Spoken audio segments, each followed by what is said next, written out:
হাসিনাকে বিদায় করে আমার ভবিষ্যৎ নিশ্চিত ও নিরাপদ করতেই চলমান ছাত্র জনতার ঐক্যের এই আন্দোলন। আমি যদি মারাও যাই আপনারা পিছপা হবেন না। ছাত্রদের উস্কানিমূলক কথা বলে বিভ্রান্ত করছে বিএনপি। বিএনপির তারেক রহমান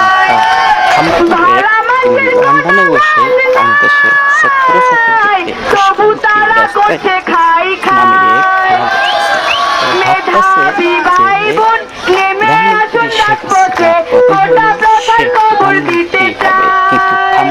সম্পর্কে খবর নিয়ে দেখে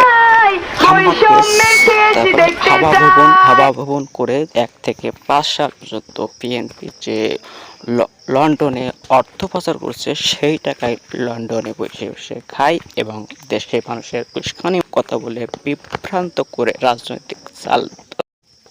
ছাত্ররা নিজের অধিকারের জন্য আন্দোলন করছে, কিন্তু এখানে ফায়দা লুটতেছে বিএনপির তারেক